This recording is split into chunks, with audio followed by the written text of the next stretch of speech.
ಈಗ ಇತ್ತೀಚೆಗೆ ಆನೇಕಲ್ನಲ್ಲಿ ಆದಂತಹ ಪ್ರವೀಣ್ ಕುಮಾರ್ ಅವರ ಆತ್ಮಹತ್ಯೆಗೆ ಸಂಬಂಧಿಸಿದಂತೆ ಇಲ್ಲಿ ಆನೇಕಲ್ ಪೊಲೀಸರು ಸುಮಾರು 8 ಜನ ಆರೋಪಿಗಳ ವಿರುದ್ಧ ಸೆಕ್ಷನ್ 108 BNS ಅಡಿಯಲ್ಲಿ ಪ್ರಕರಣ ದಾಖಲಿಸಿದರು. ಅದರಲ್ಲಿ ಒಟ್ಟು 8 ಜನ ಆರೋಪಿಗಳಲ್ಲಿ ಆರೋಪಿ 3, 6 ಮತ್ತು 7 ಅವರು ಶ್ರೀನಿವಾಸ್ ಬಾಬು, ಭಾಗ್ಯ ಮತ್ತು ಮುನ್ರಾಜು ಗೌಡ ಅವರ ಪರವಾಗಿ ನಾವು ಹೈಕೋರ್ಟ್ ಮೆಟ್ಲೇರಿದ್ವಿ. ಇದರ ಒಂದು FIR ಏನಾಗಿದ್ದರೆ ಇದರ ತನಿಖೆಗೆ ತಡೆ ನೀಡಬೇಕು ಅಂತ. ಈಗ ನಿನ್ನೆ ನಮ್ಮ ಒಂದು ವಾದವನ್ನು ಮನ್ನಿಸಿದಂತಹ ಮಾನ್ಯ ಹೈಕೋರ್ಟ್ ನಿನ್ನೆ ಈ 3 ಜನರ ವಿರುದ್ಧ ತನಿಖೆಗೆ ತಡೆಯಾಜ್ಞೆ ನೀಡಿದೆ.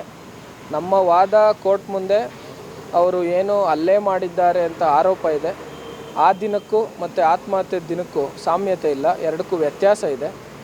ಮತ್ತು ಈಗ ಅವ್ರು ಏನು ಕಂಪ್ಲೇಂಟ್ನಲ್ಲಿ ದೂರಿನಲ್ಲಿ ಅವ್ರು ಏನೇನು ಅಲಿಗೇಷನ್ಸ್ ಮಾಡಿದ್ದಾರೆ ಅದು ಸೆಕ್ಷನ್ 108 BNS ಅಟ್ರ್ಯಾಕ್ಟ್ ಆಗಲ್ಲ ಅನ್ನೋ ಒಂದು ವಿಚಾರವನ್ನು ಇಟ್ಕೊಂಡು ನಾವು ಹೈಕೋರ್ಟ್ ಮೆಟ್ಲೇರಿದ್ವಿ. ಅದರಂತೆ ನಮ್ಮ ವಾದ ಏನಿದೆ ಅದನ್ನ ಮನ್ನಿಸಿ ಹೈಕೋರ್ಟ್ ತಡೆಯಾಜ್ಞೆ ನೀಡಿದೆ. ಈಗ ಮುಂದೆ ಈಗ ಅವರೇನು ದೂರುದಾರಿದ್ದಾರೆ ಅವರಿಗೂ ಸಹ ನೋಟಿಸ್ ಜಾರಿಯಾಗಿರುತ್ತೆ. ಅವರು ಹೈಕೋರ್ಟ್ಗೆ ಬಂದ ನಂತರ ಮತ್ತೆ ವಾದ ವಿವಾದ ಎಲ್ಲವನ್ನು ಆಲಿಸಿ ಮುಂದೆ ಹೈಕೋರ್ಟ್ ಇದ್ರ ಬಗ್ಗೆ ಒಂದು ನಿರ್ಧಾರ ತೆಗೆದುಕೊಳ್ತು.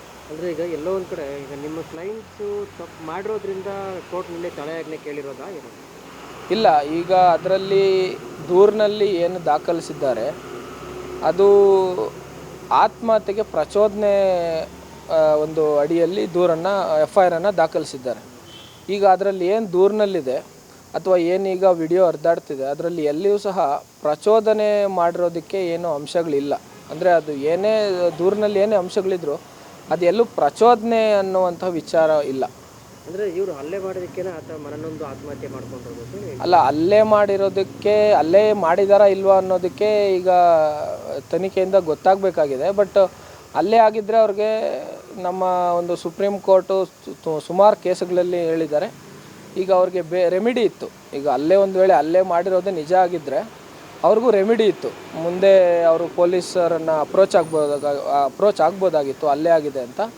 ಆಮೇಲೆ ಆ ಥರ ಏನು ಅವರು ಅಪ್ರೋಚ್ ಆಗಲಿಲ್ಲ. ಮತ್ತು ದೂರಿನಲ್ಲಿ ಹೇಳಿದ್ದಾರೆ ಆತ್ಮಹತ್ಯೆ ಮಾಡ್ಕೊಳ್ಳೋ ಹಿಂದಿನ ದಿನ ರಾತ್ರಿ ಊಟ ಮಾಡ್ತಾಯಿದ್ರು, ಫೋನ್ ಬಂತು ಹೋಗಿದ್ದಾರೆ ಅಂತ.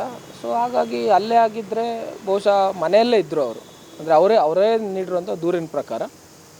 ಹಾಗಾಗಿ ನೋಡಬೇಕು ಮುಂದೆ ಹೈಕೋರ್ಟ್ ಇದನ್ನ ಯಾವ ಥರ ನೋಡುತ್ತೆ. ವಿಚಾರಣೆ ದಿನಾಂಕದವರೆಗೂ ಮಾತ್ರ ಆದೇಶ ತಡೆಯಾಜ್ಞೆ? ಹೌದು, ದಿನಾಂಕ ಏನೂ ನಿಗದಿಪಡಿಸಿಲ್ಲ. ಮುಂದೆ ಈಗ ಅವ್ರಿಗೆ ನೋಟಿಸ್ ಜಾರಿ ಮಾಡಿದ್ದಾರೆ. ದೂರುದಾರರು ಯಾರಿದ್ದಾರೆ ಅವ್ರಿಗೆ ನೋಟಿಸ್ ಜಾರಿ ಮಾಡಿದ್ದಾರೆ. ಅದು ಮುಂದೆ ಅವರು ಹೈಕೋರ್ಟ್ಗೆ ಬಂದು ಅಲ್ಲ, ಈಗ ಒಂದು ವೇಳೆ ಅವರು ತಪ್ಪು ಮಾಡಿಲ್ಲ ಅನ್ನೋ ಥರ ಇದ್ದರೆ ಅವರು ಇಷ್ಟು ದಿನ ಅಪ್ಸ್ಕೊಂಡಾಗಿ ಈಗ ತಡೆಯಾಜ್ಞೆ ತರುವಂಥ ಅವಶ್ಯಕತೆ ಏನಿತ್ತು? ಧೈರ್ಯವಾಗಿ ಅವರು ವಿಚಾರಣೆ ಎದುರಿಸ್ಬೋದಿತ್ತಲ್ಲ? ಅಲ್ಲ, ಅದಕ್ಕೆ ಈ ಪ್ರಕರಣ ವಿಚಾರಣೆಗೆ ಯೋಗ್ಯ ಅಲ್ಲ ಅಂತ ನಾವು ಹೈಕೋರ್ಟ್ ಮೆಟ್ಲೇರಿರೋದು. ಅಂದರೆ ನೀವು ನಿಮ್ಮ ಕಡೆಯವರು ಯಾರು ಏನೂ ತಪ್ಪು ಮಾಡಿಲ್ಲ ಅಂತ ಅನ್ಸಿದ್ದೀರಿ? ಅಲ್ಲ, ಈಗ ಅದೇ ವಿಚಾರ ಇಟ್ಕೊಂಡೇ ನಾವು ಹೋಗಿರೋದು. ಇದು ತನಿಖೆಗೆ ಯೋಗ್ಯ ಅಲ್ಲದೆ ಇರುವಂತಹ ಇದು ಪ್ರಕರಣ. ತನಿಖೆ ಬೇಕಾಗಿಲ್ಲ ಇದಕ್ಕೆ. ಯಾಕಂದರೆ ಎಲ್ಲೂ ಸಹ ಈ ಒಂದು ಸೆಕ್ಷನ್ 108 ಅಟ್ರ್ಯಾಕ್ಟ್ ಆಗಲ್ಲ ಅನ್ನೋದು ಹೈಕೋರ್ಟ್ ಮುಂದೆ ನಮ್ಮ ವಾದ ಆಗಿತ್ತು.